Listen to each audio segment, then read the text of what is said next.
नमस्कार, ये आकाशवाणी पटना है। अब आप खालिद रशीद से प्रादेशिक समाचार सुनिए। पहले मुख्य समाचार।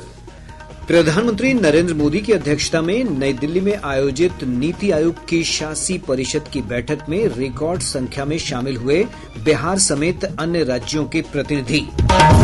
आतंकवाद के खिलाफ भारत का रुख रखने के लिए भाजपा सांसद रविशंकर प्रसाद के नेतृत्व में बहुदलीय प्रतिनिधिमंडल जर्मनी पहुंचा। मौसम विभाग ने अगले 2 दिनों के दौरान कटिहार, बांका और भागलपुर जिले में कई स्थानों पर भारी बारिश का अलर्ट जारी किया। दक्षिण पश्चिम मानसून ने समय से पहले केरल में दी दस्तक। और प्रधानमंत्री नरेंद्र मोदी कल सुबह 11 बजे आकाशवाणी पर मन की बात कार्यक्रम में देश विदेश के लोगों के साथ विचार साझा करेंगे। अब समाचार विस्तार से। प्रधानमंत्री नरेंद्र मोदी ने राज्यों से केंद्र प्रायोजित योजनाओं को प्रभावी ढंग से लागू करने की अपील की है। प्रधानमंत्री ने कहा कि यदि केंद्र और सभी राज्य एक साथ आएं और टीम इंडिया की तरह मिलकर काम करें तो कोई भी लक्ष्य असंभव नहीं है। श्री मोदी ने आज नई दिल्ली के भारत मंडपम में नीति आयोग की शासी परिषद की 10वीं बैठक को संबोधित किया। श्री मोदी ने राज्यों से कहा कि वे वैश्विक मानकों के अनुरूप प्रत्येक राज्य में कम से कम एक पर्यटन स्थल विकसित करें। प्रधानमंत्री ने कहा कि एक राज्य एक वैश्विक गंतव्य के अंतर्गत सभी राज्य अपने यहां सुविधाएं और बुनियादी ढांचा विकसित करें। इससे आसपास के क्षेत्रों का भी समुचित विकास होगा। बैठक में मुख्यमंत्री नीतीश कुमार ने भी राज्य के विकास को लेकर अपना पक्ष रखा। श्री कुमार ने कहा कि राज्यों में आधारभूत संरचना के विकास पर विशेष ध्यान दिए जाने की आवश्यकता है। नीति आयोग की बैठक में विभिन्न राज्यों के मुख्यमंत्री, केंद्र शासित प्रदेशों के उपराज्यपाल, केंद्रीय मंत्री तथा नीति आयोग के उपाध्यक्ष, सदस्य और मुख्य कार्यकारी अधिकारी शामिल हुए। नीति आयोग के सीईओ बीवीआर सुब्रमण्यम ने कहा है कि आयोग की शासी परिषद की बैठक में 31 राज्यों और केंद्र शासित प्रदेशों के प्रतिनिधियों ने भाग लिया है।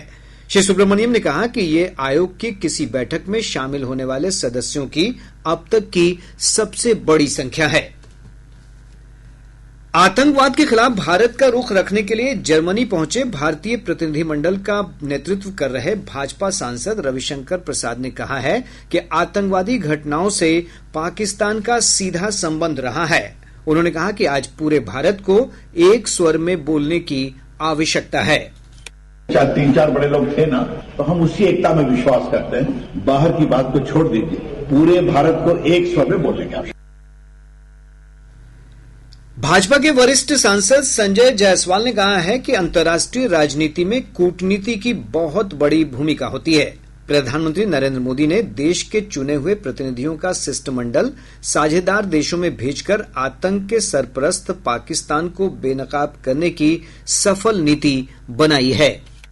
माननीय प्रधानमंत्री जी का यह निर्णय कि 7 टीमों को दुनिया के हर देश में भेज करके यह बताया जाएगा कि कैसे पाकिस्तान भारत पर आतंकवादी घटनाएं करते रहता है, और हम लोगों ने जो ऑपरेशन सिंदूर का उनका जवाब दिया वह आवश्यक था, क्योंकि पाकिस्तान में आतंकवादी और सेनाओं में कोई अंतर नहीं है। वहां की सेना और आईएसआई ही है जो आतंकवाद को पोषित करने का काम करती है। ऑपरेशन सिंदूर की सफलता से उत्साहित समग्र राष्ट्र भारतीय जवानों के शौर्य और साहस को नमन कर रहा है। सशस्त्र बलों के प्रति सम्मान और कृतज्ञता की भावना से आकाशवाणी समाचार एक विशेष श्रृंखला प्रसारित कर रहा है। इस कड़ी में आज हम परमवीर चक्र से सम्मानित लांस नायक अल्बर्ट इक्का को स्मरण कर रहे हैं, जिन्होंने 1971 के भारत पाक युद्ध में सर्वोच्च बलिदान दिया था। 1942 में रांची में जन्मे लांस नायक एल्बर्ट एक्का दिसंबर 1962 में 14 गार्ड्स में भर्ती हुए थे। 1971 में भारत पाकिस्तान युद्ध के दौरान 14 गार्ड्स को पूर्वी क्षेत्र में अगरतला से 6.5 किलोमीटर पश्चिम में गंगा सागर में एक पाकिस्तानी ठिकाने पर कब्जा करने का काम सौंपा गया था। 14 गार्ड्स ने दुश्मन के ठिकानों पर हमला किया और हमलावर भारतीय सैनिकों पर दुश्मन की ओर से छोटे हथियारों से भारी गोलाबारी की गई। लांस नायक एक्का ने देखा कि एक दुश्मन की मशीन गन बंकर से घातक घातक गोलीबारी कर रही थी, जिससे उनकी कंपनी को भारी नुकसान हो रहा था। अपनी जान की परवाह किए बिना उन्होंने बंकर पर हमला किया और दुश्मन के 2 जवानों को मार गिराया। गंभीर रूप से घायल होने के बावजूद लांस नायक एल्बर्ट एक्का ने दुश्मन के बंकर पर आक्रमण जारी रखा। जब वो अपने साथियों के साथ लक्ष्य के उत्तरी छोर पर पहुंचे तो एक इमारत से दुश्मन ने मशीन गन से गोलीबारी की, जिससे भारी नुकसान हुआ। एक बार फिर लांस नायक एल्बर्ट एक्का आगे बढ़ते हुए इमारत में रेंगते हुए गए और बंकर पर एक ग्रेनेड फेंका, जिससे एक दुश्मन सैनिक मारा गया और दूसरा घायल हो गया। इससे उनकी कंपनी को और अधिक हताहत होने से बचाया गया और सफलता सुनिश्चित हुई। युद्ध के दौरान लगी चोटों के कारण लांस नायक एल्बर्ट एक्का शहीद हो गए। विशिष्ट वीरता और दृढ़ संकल्प प्रदर्शित करने के लिए उन्हें मरणोपरांत परमवीर चक्र से सम्मानित किया गया। राष्ट्र उन्हें नमन करता है। अनुपम मिश्र, आकाशवाणी समाचार, दिल्ली।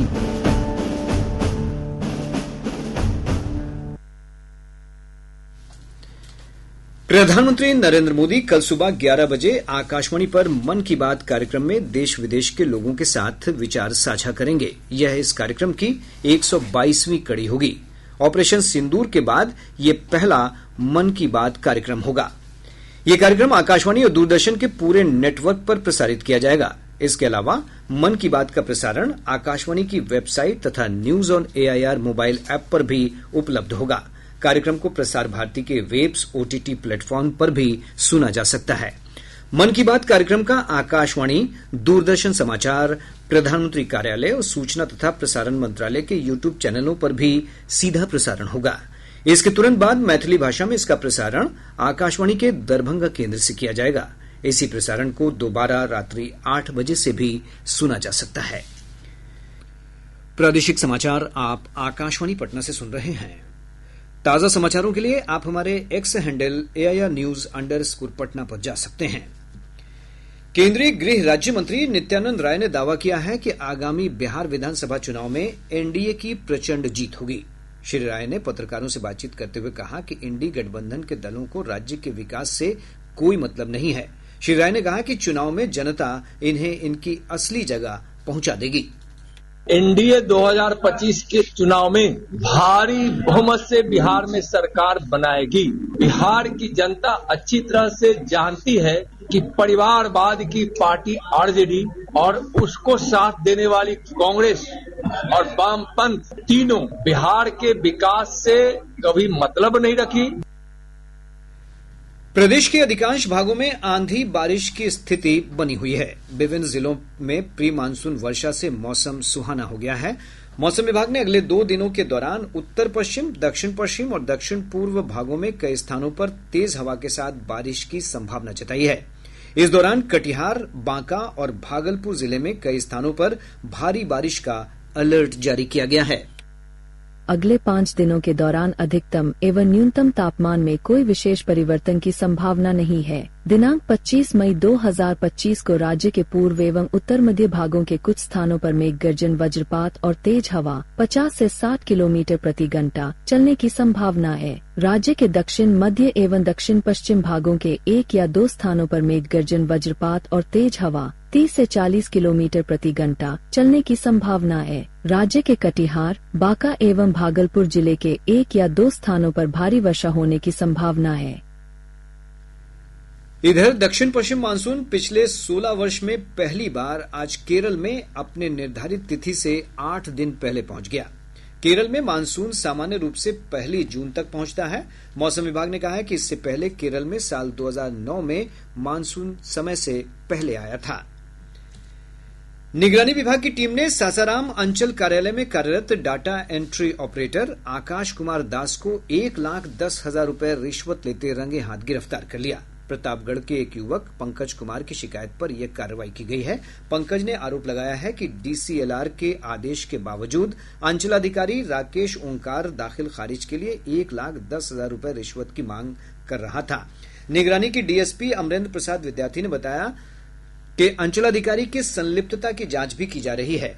इधर निगरानी अन्वेषण ब्यूरो पटना की टीम ने मधुबनी जिले के जयनगर अंचल के सीआई अजय कुमार मंडल को 3 लाख रुपए रिश्वत लेते रंगे हाथ गिरफ्तार कर लिया। बक्सर जिले के अकबरपुर पंचायत के अहियापुर गांव में आज तड़के हथियारबंद अपराधियों ने एक ही परिवार के 3 लोगों की गोली मारकर हत्या कर दी। हमारे संवाददाता ने बताया है कि गोलीबारी में 2 लोगों की मौके पर ही मौत हो गई, जबकि एक अन्य गंभीर रूप से घायल व्यक्ति की इलाज के दौरान बनारस के एक अस्पताल में मौत हो गई। वहीं गंभीर रूप से घायल 2 अन्य व्यक्ति का इलाज चल रहा है। पुलिस के अनुसार घटना का कारण पुरानी रंजिश है। अपराधियों की गिरफ्तारी के लिए छापेमारी जारी है। इधर भागलपुर जिले में पुलिस और एसटीएफ ने नवगछिया के रंगड़ा थाना क्षेत्र में मुरली सुनहरा धार के पास एक मुठभेड़ के दौरान कुख्यात अपराधी सनोज मंडल उर्फ गुरुदेव मंडल को मार गिराया। हालांकि उसके 6 सहयोगी फरार हो गए। पुलिस को मारे गए अपराधी की कई संगीन मामलों में लंबे समय से तलाश थी। मुठभेड़ स्थल से पुलिस ने एक कार्बाइन और एक देसी कट्टा बरामद किया है। भारतीय क्रिकेट कंट्रोल बोर्ड ने आगामी इंग्लैंड दौरे पर टेस्ट श्रृंखला के लिए टीम की घोषणा कर दी है। शुभमन गिल को टीम का कप्तान बनाया गया है, जबकि ऋषभ पंत उप कप्तान की भूमिका निभाएंगे। विराट कोहली और रोहित शर्मा के टेस्ट क्रिकेट से संन्यास लेने के बाद भारतीय टीम पहली टेस्ट क्रिकेट श्रृंखला खेलेगी। बिहार क्रिकेट एसोसिएशन के तत्वावधान में चल रही Randhir Verma under 19 cricket trophy के फाइनल मुकाबले में पटना की जमुई से भिड़ंत होगी। आज खेले गए दूसरे सेमीफाइनल में जमुई ने भोजपुर को 8 विकेट से हराकर फाइनल में जगह बना ली। मोइनुल हक स्टेडियम में खेले गए सेमीफाइनल मुकाबले में जमुई ने टॉस जीतने के बाद पहले गेंदबाजी करते हुए प्रभावी प्रदर्शन किया। खिताबी मुकाबला कल मोइनुल हक स्टेडियम पटना में पटना और जमुई के बीच सुबह 9 बजे से खेला जाएगा। सीवान जिले के जीबी नगर थाना क्षेत्र के अफराद गांव के पास आज सुबह एक ट्रक और कार के बीच सीधी टक्कर में 3 लोगों की मौत हो गई, जबकि एक अन्य व्यक्ति गंभीर रूप से घायल हो गया। पश्चिम चंपारण जिले के सिकटी थाना क्षेत्र से एसएसबी और पुलिस की संयुक्त छापेमारी के दौरान 5 करोड़ रुपए मूल्य की 25 किलो चरस जब्त की गई है। इस मामले में 2 तस्करों को गिरफ्तार कर लिया गया। बेगूसराय जिले में पुलिस और चीता बल की संयुक्त कार्रवाई में लोहिया नगर थाना क्षेत्र से 10,000 रुपए के इनामी अपराधी अवधेश सहनी को गिरफ्तार कर लिया गया। शेखपुरा जिले में उत्पाद विभाग की टीम ने अभियान चलाकर 9 शराब कारोबारियों को गिरफ्तार किया है। और अब अंत में मुख्य समाचार एक बार फिर। प्रधानमंत्री नरेंद्र मोदी की अध्यक्षता में नई दिल्ली में आयोजित नीति आयोग की शासी परिषद की बैठक में रिकॉर्ड संख्या में शामिल हुए बिहार समेत अन्य राज्यों के प्रतिनिधि। आतंकवाद के खिलाफ भारत का रुख रखने के लिए भाजपा सांसद रविशंकर प्रसाद के नेतृत्व में बहुदलीय प्रतिनिधिमंडल जर्मनी पहुंचा। मौसम विभाग ने अगले 2 दिनों के दौरान कटिहार, बांका और भागलपुर जिले में कई स्थानों पर भारी बारिश का अलर्ट जारी किया। दक्षिण पश्चिम मानसून ने समय से पहले केरल में दी दस्तक। और प्रधानमंत्री नरेंद्र मोदी कल सुबह 11 बजे आकाशवाणी पर मन की बात कार्यक्रम में देश विदेश के लोगों के साथ विचार साझा करेंगे। इसके साथ ही आकाशवाणी पटना से प्रसारित प्रादेशिक समाचार का ये अंक समाप्त हुआ।